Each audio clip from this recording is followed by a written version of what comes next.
चूल्हा माटी के हेरा ये घर का भरोसा भैया माटी के हेरा। चूल्हा माटी के हेरा ये घर का भरोसा भैया माटी के हेरा। चूल्हा माटी के हेरा ये घर का भरोसा भैया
अभिमानी का भैया रावण कस अभिमानी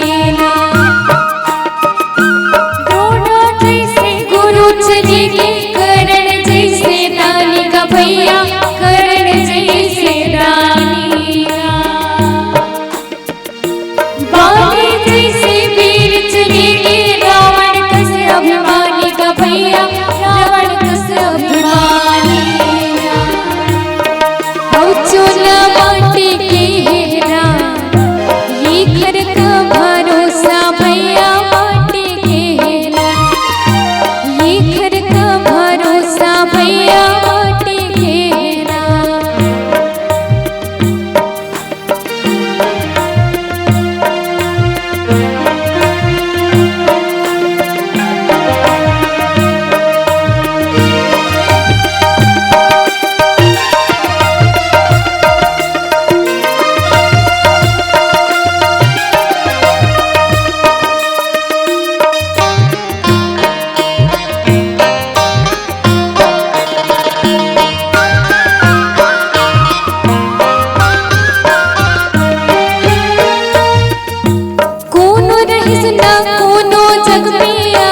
सबके पानी का भैया आहे सबके पानी ना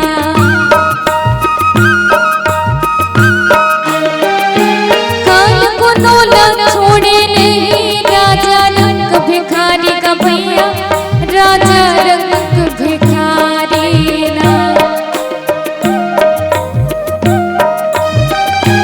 कोनो रहिस ना कोनो रहे आहे सबके पानी का भैया सबके पानी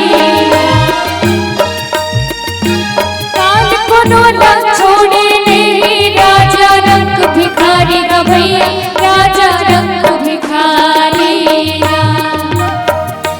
चूल्हा माटी के हेरा ये घर का भरोसा भैया माटी के हेरा।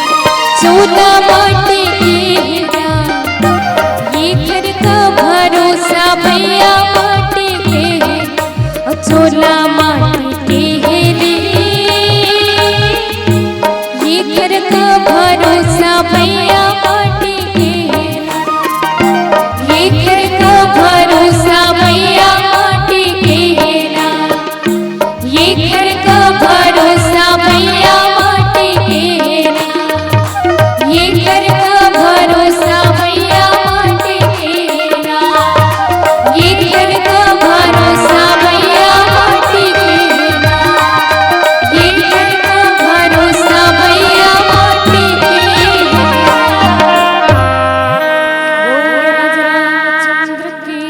जय